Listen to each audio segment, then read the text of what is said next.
Live, Laugh, Larceny discusses true petty crimes that may be disturbing to some. Or could be easy listening to all you psychopaths out there. All stories are based on actual events, but details may vary. Listener discretion is not advised.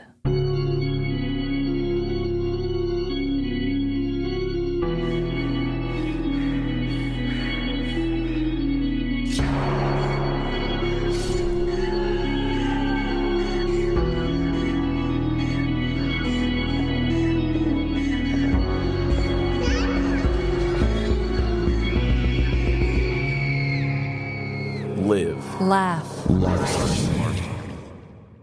Welcome to Live, Laugh, Larceny. Spooky Balls. That's it? That's it. Oh. Spooky Balls. This is Trevin. And I am Amanda. Spooky balls, everyone. I just had that idea earlier. I was like, what if I just said spooky balls and that was it? It definitely caught me off guard. And before we jump into dreadful dilemmas, can I just say Happy Halloween? Ooh.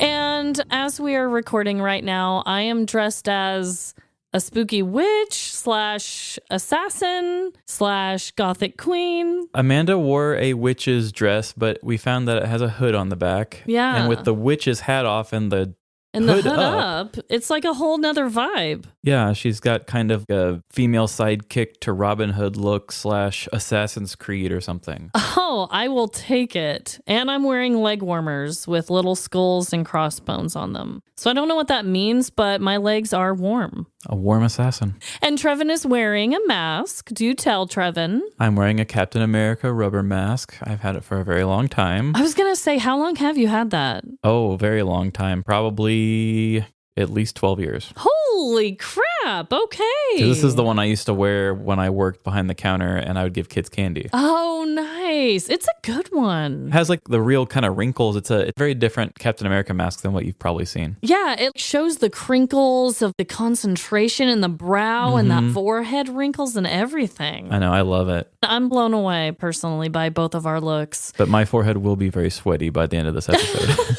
Definitely make sure to exfoliate after. So, Trevin, what is your dreadful dilemma? In the spirit of Halloween and all things spooky-ooky, I must tell you all that I went into another dimension the other night. Oh, no. So I was watching a Chiefs game and I decided what would make football more stressful. And Emily and I were both like, well, maybe edibles might work. Haven't you learned your lesson? Well, it worked on the beach by just the fine. Ocean? Okay. We got these peanut butter and jelly ones that have the inside they're filled with peanut butter. It's like a grape flavor. It's very nice. Oh my God. I'm sitting here watching the game and Snapchatting with our good friend Molly. Which she was also sending me a Snapchat of her watching the game as well. Okay. She just took a picture of her TV and was like, oh, I'm watching the game or something like that. So I'm kind of like talking to her too, and I'm eating and kind of spacing off a little bit. And I go to pick up my phone and I look on the screen and I realize that Molly and I have the exact same TV, the exact same everything. What? And I'm like, holy shit, how did Molly get even the same pet containers that I have? Like, how is this all the same? And then I realized that my name was at the bottom and I was actually just looking at my own snap that I had taken. Her living room looked like my living room because I was looking at a picture I took instead. Oh, Trevin. But I tell you, I really did think that for a bit, I thought I was in another dimension. Whew, I have been there before, Trevin. You are not alone. I remember one time, I mean, this was years and years and years back, but I over-ingested a little bit too much, and I thought I was zooming into a picture of what I was seeing, and then zooming into that picture, zooming into it, and yeah, it took me a little while, and finally I stopped getting the zoomies. Wow, you're like Mabel after a bath. Exactly. Well, I also have a dreadful dilemma. This dreadful dilemma is a personal one, but it is also a tiny bit spooky as well. It's also kind of a confession. Oh, okay. It's heavy, okay? It's like a bunch of things. And I don't know if you're ready, Trevin, for the truth that's about to come. I don't think I am, honestly. I've been a bad friend, Trevin. Yeah? For years. Oh, my darling. I have been holding holding on to your precious 6 Feet Under Season 1 DVD set for years. Oh. Years, listeners, years.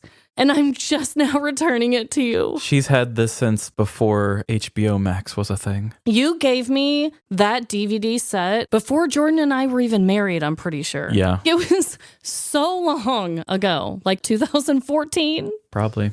So, Trevin, I've been doing a lot of Halloween decorating, okay? Mm-hmm. And I was dusting out my bookshelves in my living room. And what do I find but this 6 Feet Under set? And I feel like even more of a bad friend because... You didn't watch it. No, I did watch it. I did watch it back in the day. The whole season? I don't know if it was the whole season, but I definitely remember watching it because I saw a whole different side of Dexter, okay? Oh, that's true, yeah. But I feel like even worse of a friend because I found this a couple weeks ago and then I thought, you know what? This would be a good thing to wait and give him on the Halloween episode. Yeah, thanks for this present.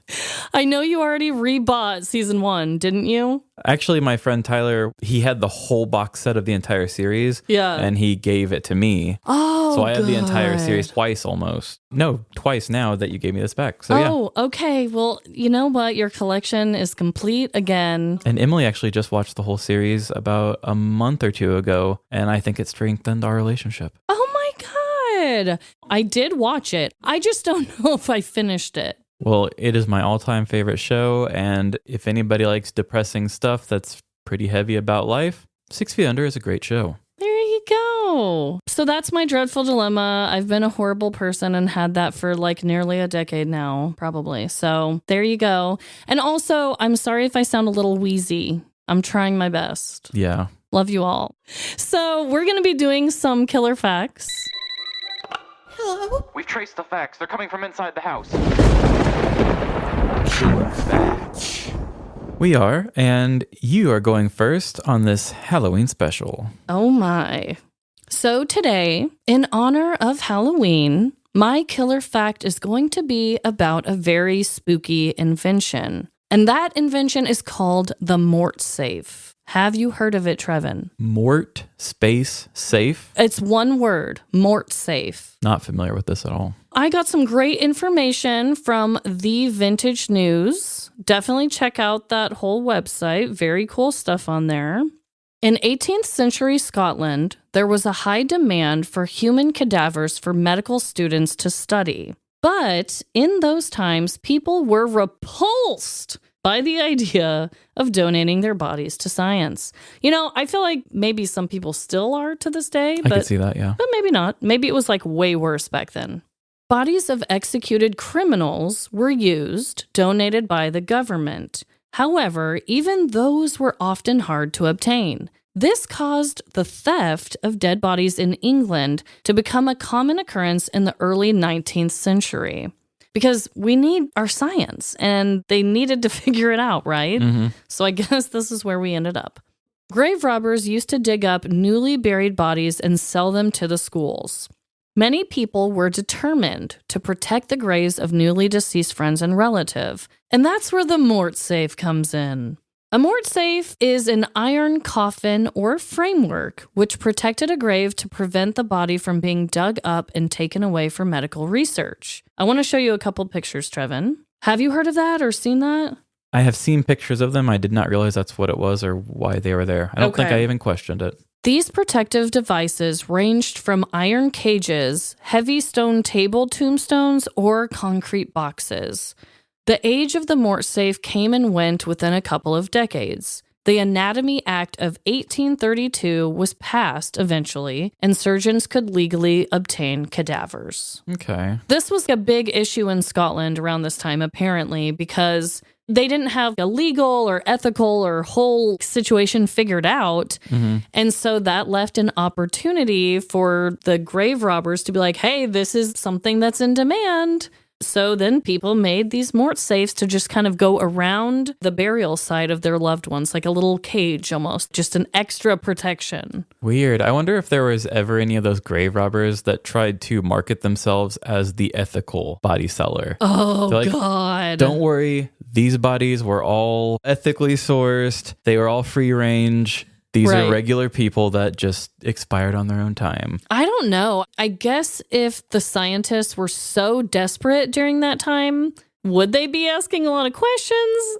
I don't know. Probably not. I don't know. I don't know how much they even had to pretend to do it. But all I know is I'm glad that they finally passed an act that got this whole thing figured out in not such a intrusive, disrespectful way, you know? Yeah, that's really nutty. Obviously, if you're buying anything black market, they are a shady dealer. Yeah. But it's even worse when you're going to go buy a black market good and it is a stolen body. Yeah. Apparently that was like a big thing. So if we have any listeners in Scotland, I'm curious, are there these mort safes around a lot of grave sites today, or did they remove them? Or I don't know. I'm just curious. Yeah, I'm curious about it too. You know, when we buried my Mima a couple years ago, pretty sure they put her in a like cement square that was already poured there. And I found that really weird because most of the funerals I've gone to, you pretty much just see them get lowered in. Yeah. But they actually put the casket into a cement box that was already there. So I wonder if that was something that my family wanted to do or something. Whoa. I've never seen that. It was a cement box that goes under the ground though. So it's not like you would see it from the outside. Yeah, It just looks like a grave. Huh, that is interesting. You know what? I know it's a morbid thing. I mean, I know you've told us a lot of facts about the caskets of what was it called? The safety coffins. Oh, yeah. And then like the difference between a casket and a coffin and all these things. There's so many fascinating little facts about it, even though it is a really morbid topic, I guess. But Yeah. hey, we all go through it, right? Yeah. I'm sorry, Trevin. So I've got a killer fact for you. Okay. And it has to do with one of your favorite things about movies. The music. Ah, I was hoping you were going to say that and not be pranking me and say like the gore or something. No, we're going to talk about music because we're Okay. going to talk about, well, Halloween. Ooh, okay. Spooky music. Do you know the 1978 film Halloween? Mm-hmm. Michael Myers, real classic. So the music for Halloween was considered to be very revolutionary. But one of the main things is because when John Carpenter tested his first run of Halloween with some executives, they basically laughed at it and told him it was not a scary movie.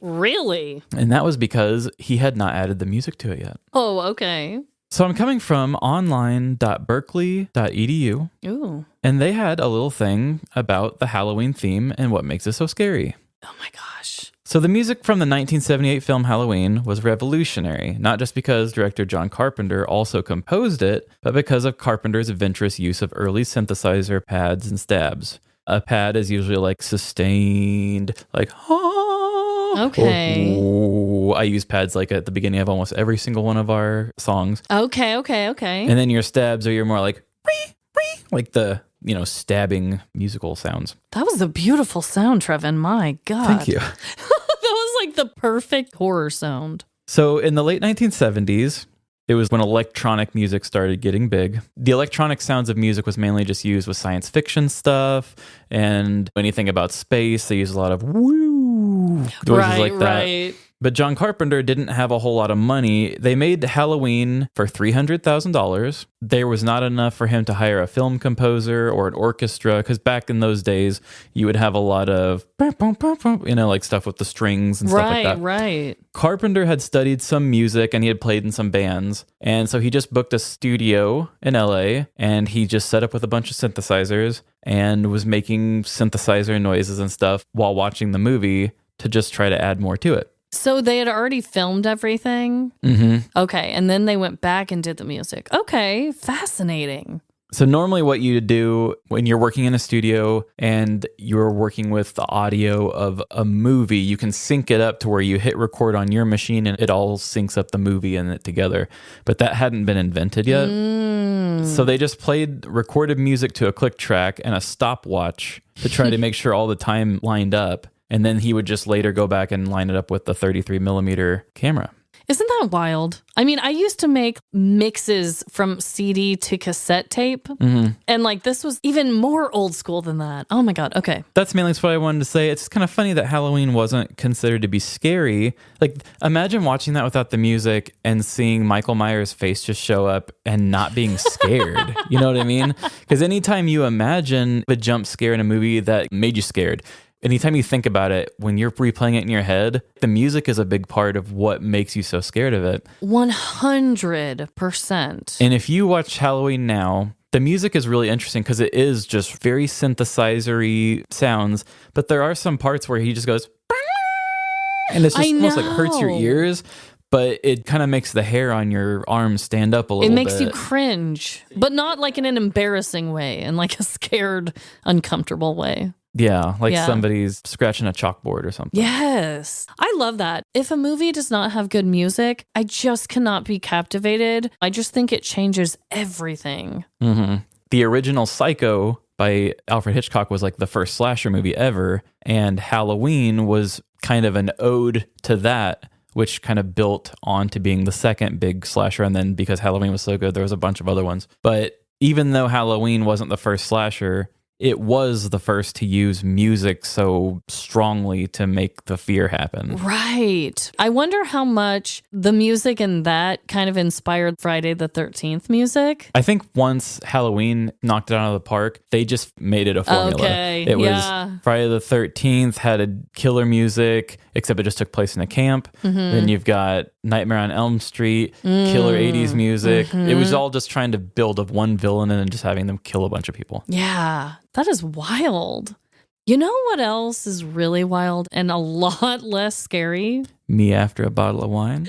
Ads, Trevin, ads. Okay.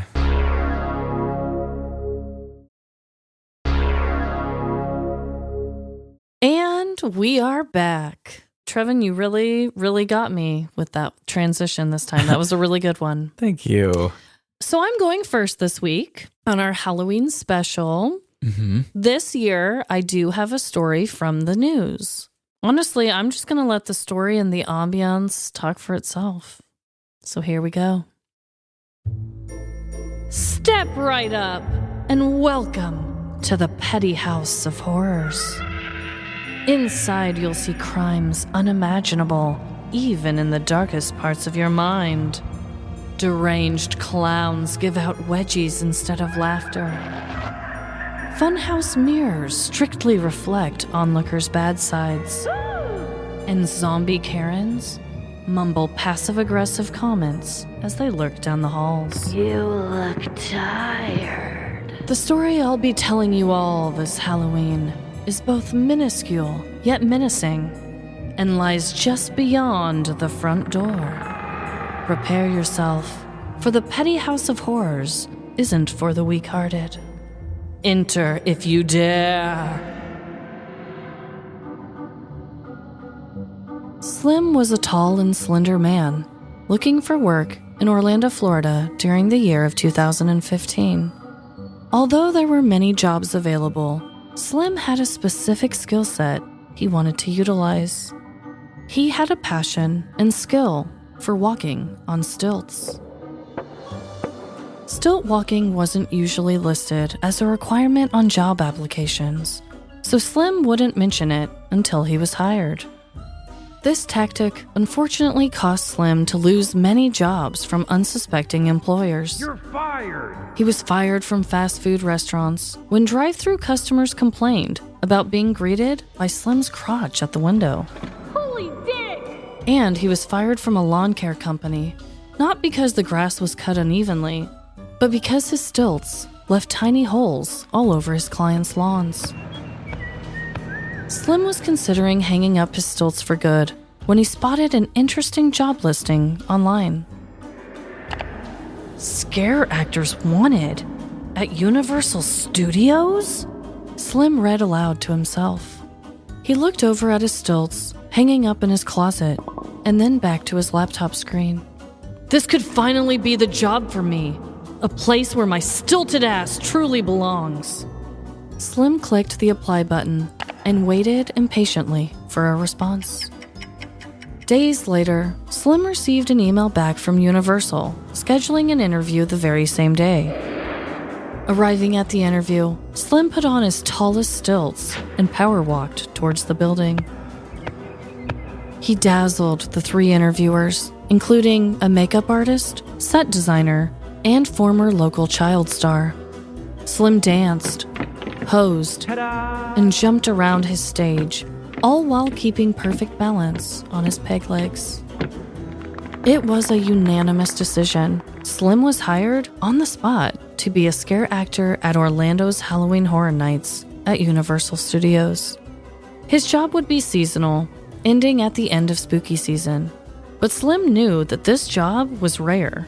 Plus, it could get him a stilt in the door for other big opportunities that could lead him to all new heights. The first couple weeks in October were a dream come true for Slim. Each night, he would stilt into work and be assigned to a haunted attraction. One night, he would play a gigantic zombie in the Walking Dead warehouse. And the next night, he'd be a towering vigilante looking for justice in the Purge tent. I'm looking for justice. He had found a job that appreciated him for his specific skill set at last. That's why Slim didn't mind that 8 days before Halloween, he was scheduled to work in the General Scare Zone. This was located right outside the haunted attractions, and his job was to lure attendees inside. He had heard horror stories from other scare actors about interacting with the general public, from being spat on, slapped on, and even sat on. But so far, Slim only had lovely encounters with folks looking for a spooky night out. He put on his stilts and took his position in the dark entrance along with a handful of other dressed-up actors. The terrifying performers began to terrorize and mesmerize those walking by. Just as the night was almost wrapped up, sounds of a partying woman echoed throughout the theme park. Because Slim was higher up in the air than everyone else, he was the first to see the person projecting these party sounds. She appeared to be a petite blonde woman, downing a beer and expressing her every thought out loud. This doesn't look like the DMV. She had the possibility of being a potential safety hazard, as he warned his co-actors. "We've got a lit lady approaching from the east," Slim shouted down towards his team just before she came into everyone's view. "Ah! Get away from me, you fuckers!" The intoxicated attendee squealed as soon as she saw the actors in costumes. The verbal berating was nothing new for the scare actors, as many guests used cursing towards them as a way to overcome their irrational fears. But instead of continuing to walk away, the belligerent woman ran towards Slim and his stilted legs. "I said get away!" The woman screamed as she lifted up one of her legs and kicked. It had been a perfect hit to Slim's right stilt when another swift kick came for his left. "No!" Slim pleaded. "I'm going to fall! Stop kicking me, you mad woman!" On October 23rd, 2015, 32-year-old Carla Rondon Diaz was arrested at Universal Studios in Orlando, Florida. The park was hosting Halloween Horror Nights when a scare actor on stilts was attacked. The unnamed stilt walker told police that Carla had kicked his stilts twice, almost causing him to fall to the ground. He yelled for her to stop in an attempt to prevent himself from falling, and police were soon called. Once at the scene, police noted that Carla was argumentative and indeed intoxicated. A representative for Universal Orlando told Local News 6, "The safety of our team members and our guests is our most important priority. We have a zero-tolerance policy that can include prosecution of anyone suspected of compromising the safety of our team members. Our scare actors receive special safety training, and we staff our event with uniformed law enforcement officers and team members whose role is to keep everyone safe." However, this is far from the only attack on Universal scare actors. Just days before this incident, a man was arrested for intentionally punching an actor in the face in the Walking Dead house. Both criminals face separate charges of battery. Well. I'm surprised to see you've made it through the petty house of horrors. This time, as you venture out into other haunted attractions this Halloween, make sure you keep your arms and legs to yourself, because next time, you may not be so lucky. All right, you spooky devil. Okay, just so I got this straight. The guy got his stilts kicked, but he never actually fell, right? He never actually fell. He got kicked twice. And everything about Slim, I don't know his name. I don't know anything, obviously, about him at all. The only thing is I know what happened to him and that he was a him, because it did say his stilts. He said, all of that, but he was completely anonymous. And he never actually fell. No. He just almost fell.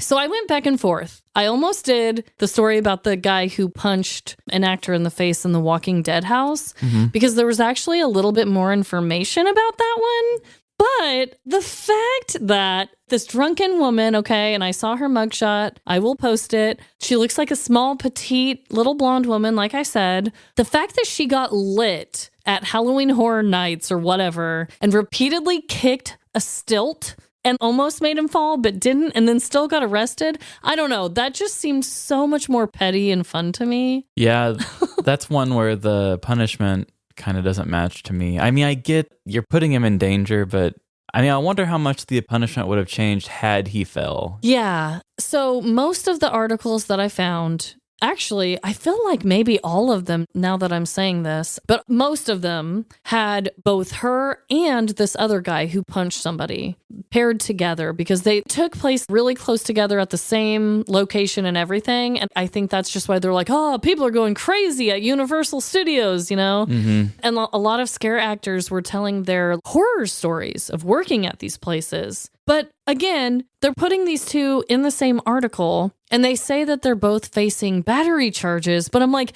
this guy got punched in the face, and this guy almost fell off his stilts. Right, and it's the same. Yeah, so they were lumped together in every single article almost. It was really weird.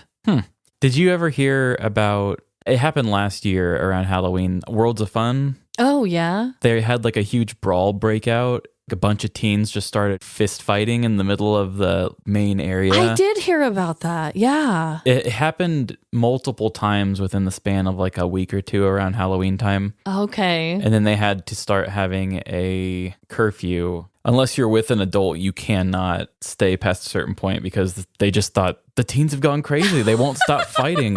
They just come to Worlds of Fun and fist fight. But they said it was a straight up huge brawl, and some cops got hit and stuff. Oh, what the hell? Pretty sure that was last year. It might have been 2 years ago. Oh my God. That sounds kind of petty to me. That might be something we need to look into further. But I thought it would be a fascinating thing to kind of create our own little petty house of horrors and then have people kind of step inside of the world, because the story did take place in a haunted attraction.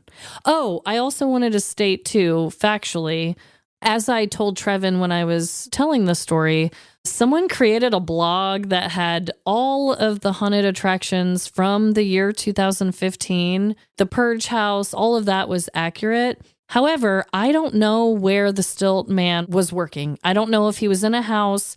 All the article said was a scare zone. So I just kind of created what, in my mind, a general scare zone was, like leading people to come in. So that part I had to fabricate a little bit too, just because there was no info. I wonder if it's kind of like Worlds of Fun does have the spooky area where the spooky creatures can kind of just walk free in case you have a family and you don't want to be a part of that. Yeah. Maybe that's the scare zone. That's what I was kind of thinking. He's not in an actual haunted house, but he's like trying to lure people in, and maybe she just panicked and was lit and just went for the stilts. I don't know. Wow.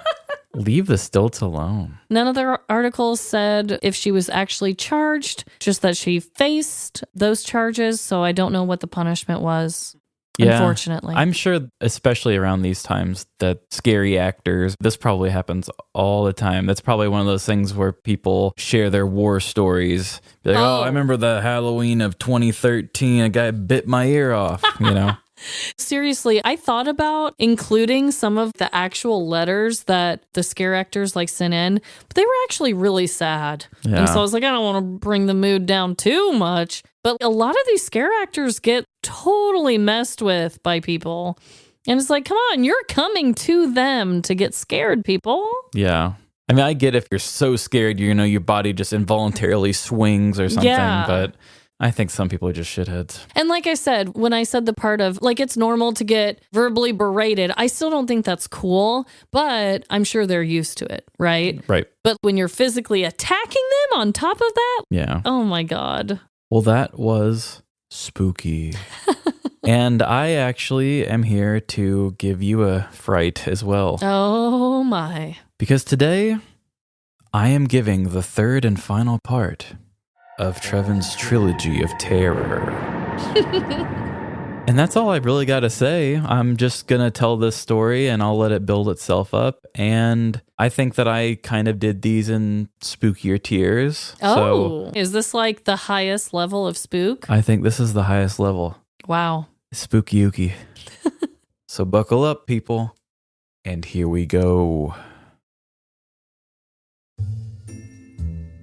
Do you see every little coincidence as concrete proof of the supernatural? Does a cold gust of wind on an already chilly night immediately make you think you had your very own ghost encounter? Or do you put sage in your butt because you suspect your bad gas is caused by demons, instead of the fact that you have a terrible American diet? If you've answered yes to any of these questions, then you might just be a believer in the paranormal. Through different surveys and studies, it is widely believed that more than 45% of Americans believe in the existence of ghosts.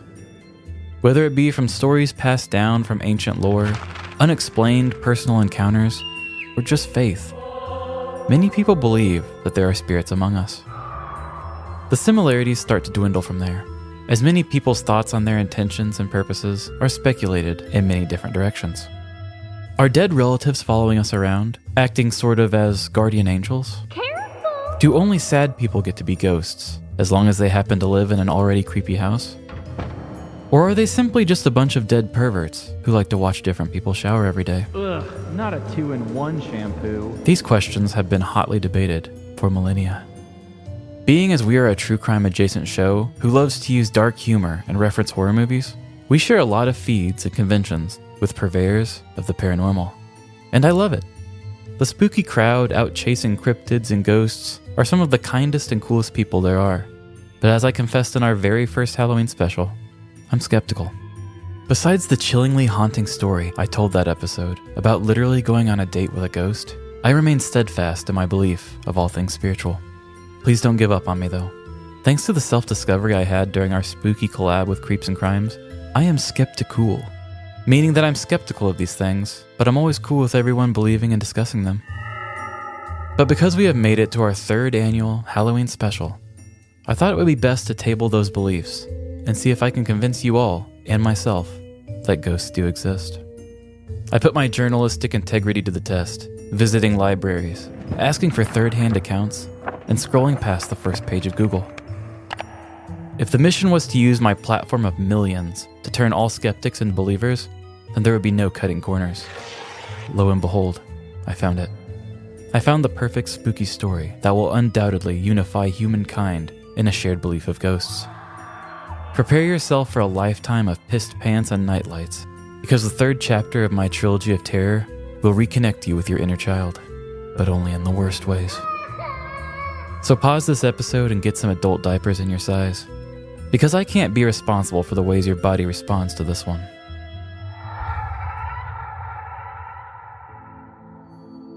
The year was 2016, a year of divisive news stories, problematic presidential candidates, and even tenser family gatherings. But don't worry, this story takes place across the pond in the United Kingdom, so none of those problems are even going to factor into this story. "It's a bad omen, Mike," Prescott McSillybottom said to his employer. "I don't care what your horoscope told you, Prescott. There are paranormal seekers out there who paid good money for a ghost hunt. I'm not about to deny these people of my gifts," Prescott's boss, Mike, said, walking out of the back office. "You absolute fool," Prescott said, clenching his fist, crumpling the horoscope in his hand. In the main part of the building, nervous, paranormal thrill seekers found their way towards their seats, as Mike Koval's Skullcoats Lane ghost tour was about to begin. The lighting slowly dimmed as Prescott turned the dial to set the mood. So you all came here hoping to see a ghost. Then you've come to the right place. A disembodied voice echoed throughout the room. Members of the crowd quietly cheered as Mike Koval walked from behind a curtain, revealing himself to his audience. Coming face to face with an apparition isn't just some fun thing to do on a Saturday night. This isn't a bachelorette party idea for a spooky babe who likes fall vibes. This is the most important thing you will ever do in your entire life. I won't just show you a ghost. I will bathe you in the essence of a spirit lost from its immortal home. You will leave today having experienced another life from start to finish. You're going to need a long shower to get my astral goo off of you. Mike spoke to the crowd. Prescott slowly walked behind audience members, handing them small suckers as Mike went on. My associate is walking around handing you all a sweet little treat. Don't eat it. As we are now in the land of the dead, we must first offer these to our hosts. Once you have your sucker, check to make sure it's not lemon lime. If it's lemon lime, raise your hand and we'll get that switched out. Those are my favorites, and I never offer those to the dead. Now, I need you all to stand in a closed circle and hold your hand out flat in front of your chest. Balance your sucker on your hand, stick up. If at any point your sucker falls during the conjuring, that is without a doubt a spirit claiming your sucker. We will then leave the suckers here as our offering. The ghost hunters all held their shaky hands as still as they could, excited to witness a ghost. Hello, my darlings, Mike began to speak into the darkness. It's me again. I've brought some new friends here to meet you. If you promise not to go home with any of these fine people, we will offer you any pick of the suckers here. The crowd stood in the still, dim silence, looking over at one another, waiting to see what the ghost would pick. An old man in the crowd's hands trembled, causing his sucker to fall over in his hand. Margaret, is that you? He asked into the air, as the fear of the old man's sucker falling startled a young woman's sucker into also falling. Excellent, Mike said to the room. We will be sure to leave these two suckers behind for you as we descend upon the cemetery. Please tell Henry we are here. Prescott came back around, taking the old man and the young woman's suckers, leaving them behind on a small desk. With Mike at the lead, the ghost hunting expedition walked out of the building's side door and out to the cemetery. It was an eerily still evening. There was hardly any wind, and the slight fog in the sky wrapped itself tightly around the graveyard. The thrill-seekers walked closely behind Mike, crunching on leaves along the dirt road. The Skullcoats Lane North Cemetery was erected in the 1840s, making it the third burial ground for the Church of England Skullcoats, Mike explained. Besides the beautiful architecture and craftsmanship of the ancient headstones, keep your eyes peeled. You might just see my friend Henry out for an evening stroll with us. The crowd began to talk amongst themselves in speculation of who Henry is. If any of you are wondering, Henry is the ghost of a monk that lives here in the cemetery. We see him still tending to the land from time to time. Legend has it, he was the ugliest monk of the parish, so that makes his ghost that much more creepy when you do see him. Members of the crowd gasped, just thinking about how much scarier an ugly ghost is than an attractive one. Yeah, I must have met a million ghosts. I'm a pretty cool guy, Mike began to say, before being cut off by a terrifying sound. The tour members all looked around in fear. Don't worry, everyone. This is what you paid to see. It gets easier the more you do, Mike said, trying to calm down his people. But just as he began to take a step forward, another ghostly moan echoed off of the monuments, stopping him in his tracks. Mike, the omen, Prescott whispered loudly. Waving Prescott off, Mike stuffed his fear down and spoke up. All right, everyone. Who votes that we check out a quieter part of the cemetery? Mike watched as all of the crowd stood and stared blankly. Shit, Mike said under his breath. And how many of you think we should go investigate that scary noise that's probably nothing and a big waste of our time? Every single member of the crowd raised their hands, prepared to experience the paranormal at any cost. Mike accepted his fate and led the way towards the spooky sounds. Along the haunted dirt road, The crew heard more noises, ghastly screams, expressions of pain, and even childlike giggles, with one member stating that they heard the name Daddy being called out. The more frequent the noises, the more nervous Mike got until they approached the crest of the hill. "Everyone," Mike said to his crowd, "I don't know what we're about to see on the other side of this hill. I've never seen a paranormal activity be quite this active before. With the faint light I'm seeing, I would expect to see an astral projection or two. All I ask is that you respect the spirits and don't make any sudden movements." With his hand firmly on his ghost hunting knife, Mike walked over the hill and directly to the source of all the haunted commotion. His jaw dropped as he laid eyes on a sight he had never seen before. There, upon the ivy of the Skullcoats Lane Cemetery, were two naked people, making love. Oh, that's the spot! Mike froze as the rest of his ghost hunting expedition slowly joined him in silent shock. "All right, Miss Freak, it's time for the big climax, so I'm gonna need you to look into the camera when you let it rip," another voice said from nearby. Mike and his expedition of ghost hunters were so shocked at seeing two naked people that they didn't even recognize the clothed people also around them. This was no voyeuristic encounter between two adults.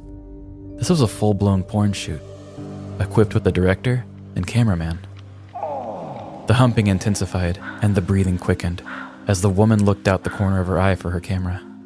But when she took her attention away from her acting partner, she didn't see a large camera lens looking at her. Instead, she saw Mike and his entire class of ghost hunters watching her get busy. This wasn't in the contract! The woman yelled as she dismounted the man, pulled up her pants, and ran topless into the field of brambles. Completely exposed, the man ran after his scene partner, using his hand to protect his willy from the tall weeds. "Margaret, is that you?" the old man on the expedition said, attempting to run after the naked people. Another patron quickly grabbed him and kept him with the rest of his tour. In 2016, Mike Koval of the TV show Most Haunted led a ghost hunting expedition through the Skullcoats Lane North Cemetery in Hull.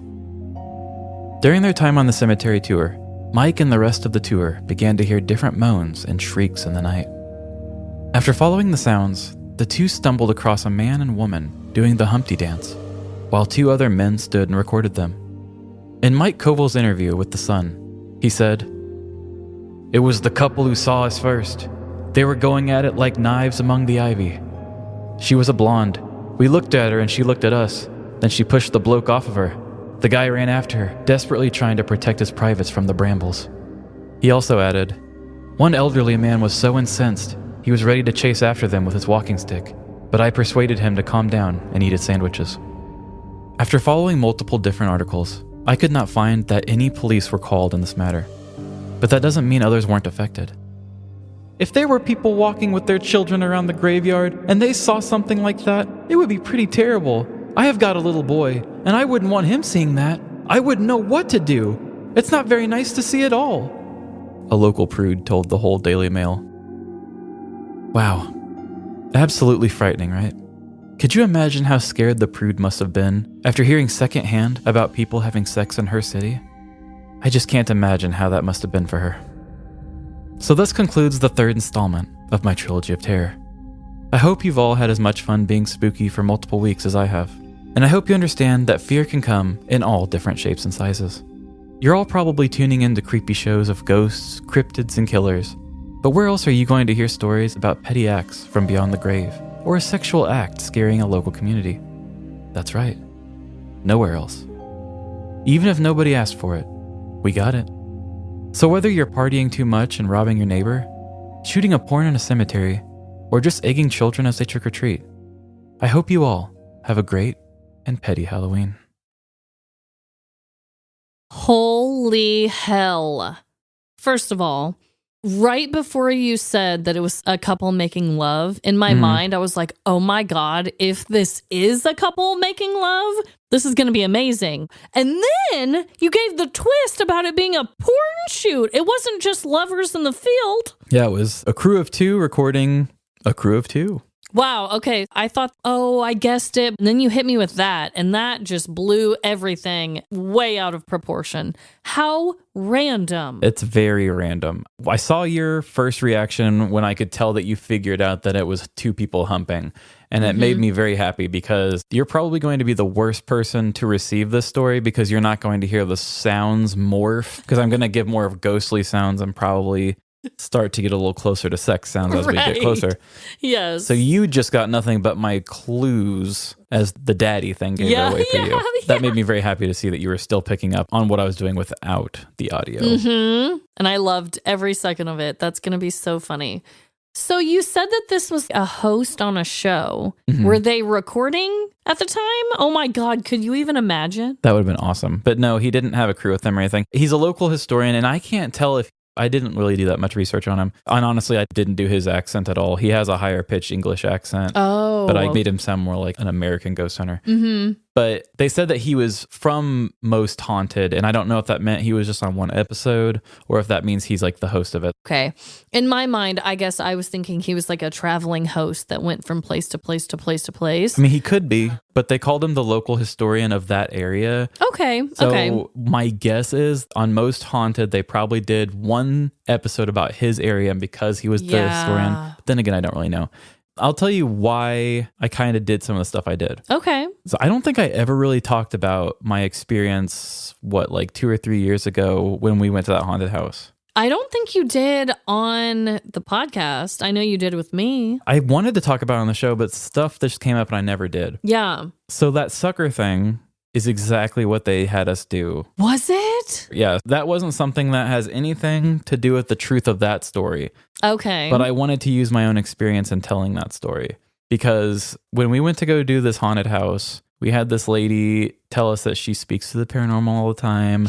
And she made it sound like she was a boxer or something. She's like, yeah, I've had 155 haunts. I've seen about 76 apparitions and only 2 knockouts, something like that. Oh my God. She was giving you guys her stats? She was giving us her stats. And she's like, yeah, I did a ghost haunt last night. And they were a little rambunctious last night. So we'll see what we can get into tonight. And I'm thinking, you nerd. That is so funny. Oh my God. So before we went into touring this haunted house, we were it was like a barnish thing. I think they also might do weddings out of that room.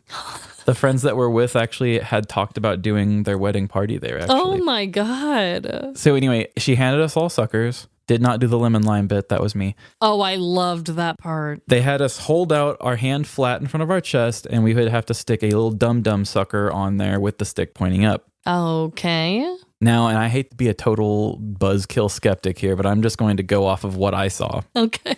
She did her whole thing, kind of like in my story, where she's like, oh, hey, ghost buddies, we're about to come and hang out with you. Hope you're okay with it. I brought you a bunch of new friends here. Please don't go home with them. Did the whole thing exactly the same. And then said, now, everybody hold your suckers out. And she says, if there's any of these that sound good to you, feel free to knock it over and we'll leave it here for you.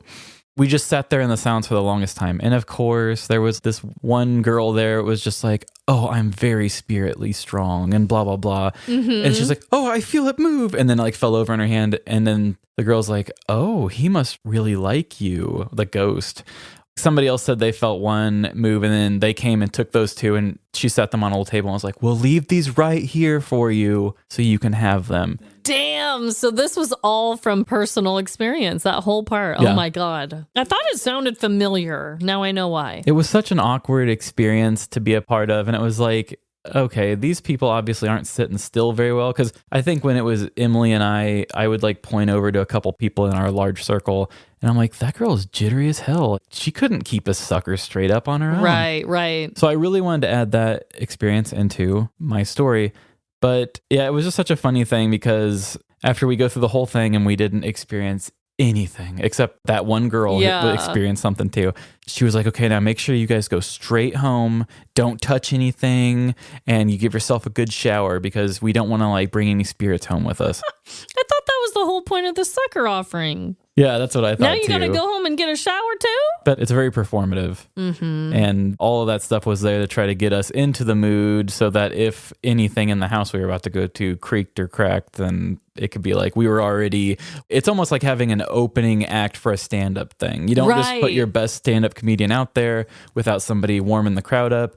I got to warm the people up with a sucker move. So then if the house cracks, I can say it's a ghost and we can make it all work. I bet I could be really good at doing that. Oh, you could. If I had a whole little like monologue that I kind of just loosely went off in my mind. Oh, yeah. But the thing is, if it was really haunted, I would be too scared. So I couldn't. Yeah. That story, it caught me by surprise. And I do think it's interesting that no police were called. Then did they just go to the local news and tell them about this? Or how do you think this came out? I guess the story just kind of became a cute local story at first, that they are like, oh, hey, the local guy was given his funny ghost haunts like he normally does, and they walked in on a porn. Yeah. Well, and then some people got outraged in the city and were just like, oh, I didn't keep any of their quotes or put them in the story, but the church that looks over the graveyard was just like, oh gosh, we would never want to know that people were doing that in our graveyard. Basically, it was just like, oh, it's indecent. Okay, because I'm like, damn, if there weren't police records leaked or whatever, like someone had to tell somebody for it to be in the news. So I was just curious. But no names on the porn. I don't know what movie was shot there. I don't know if it was just some people doing some amateur things or if they tried to put it on a DVD company. Like nobody came forward and claimed. Maybe if you did some hardcore digging, you could find their Pornhub account or something. But wow, no articles gave the name of the actors or anything. Wow. I wonder if in the footage they captured the whole tour. Oh, that would be so fun. Dude. Oh my God. If that is out there, that would be so funny. You know where to find us. Yeah, this is the one time you can send us explicit material. Yeah. Okay. Oh, what a time, Trevin. Obviously, we both have spooky connections, but I did find it to be really funny that both of them were paid events to go and specifically get scared by. And then something petty happened because of that. Yeah, when you, in your story, you said the attendees. When I was writing this story, I had to keep coming up with so many different synonyms. I was like thrill seekers, ghost hunters, tour people, you know, and I'm like, attendees, I never used that one. When you said that out loud, I was like, that could have been one of my synonyms I could use. Oh, yeah, I know. Sometimes it is hard because you don't want to sound too repetitive. But yeah, attendees, they were both stories about people just going, paying to be scared. It's really weird that they were both that way, but totally different. Mine is supposed to be fake. Yours is supposed to be real, you know? Yeah, that's actually really fun. They were paying to be scared, something that we didn't do with our other stories we did with our trilogy here. So right. That's nice. It's like corporate horror, like paying for it. Big scary. So that is our connection. Before we go to our closing, I do want to say, hey, everybody, we are recording this episode before I get married, but I will be married by the time this episode comes out. And it would be the coolest, most bestest thing you could do.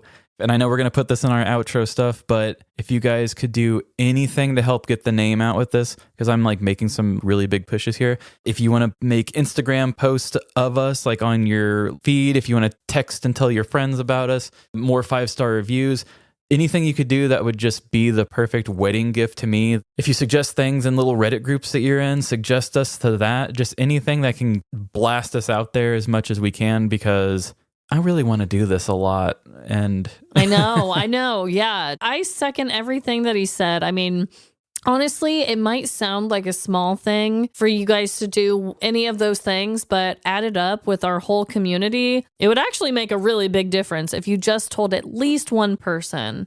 And it is that time of year where everyone is kind of wanting to get scared, and we're kind of the comedic relief. So maybe people would be really interested, and we would absolutely love it if you did any of that. Yeah, I've seen plenty of people who around this time look in podcast blogs and they're just like, I want a really good Halloween special, or somebody who does it, like even like a show that doesn't generally do that all the time does it.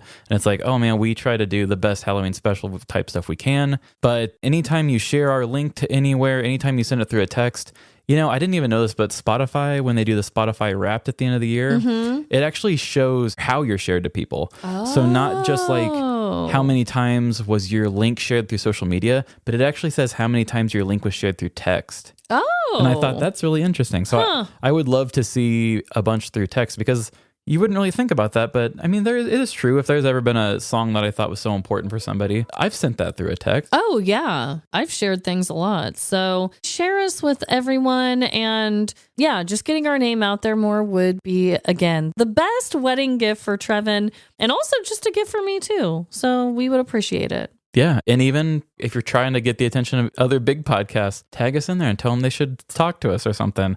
I already said it. If somebody like Morbid or My Favorite Murder like sends our name out there and gets us big, they can have my body. Like I'll cover myself in their tattoos.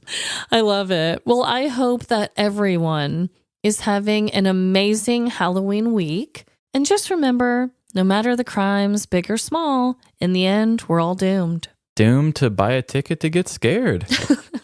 Bye. See ya.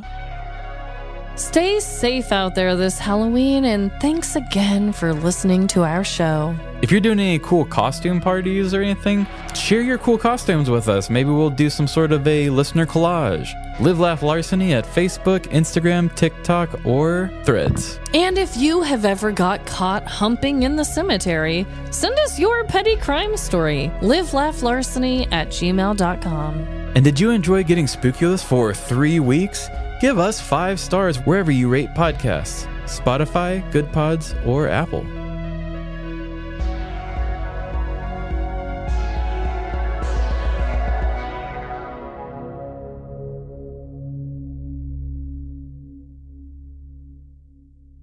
A local prude told the whole Daily Mail. They actually did give her a name, but I don't want to give her a name.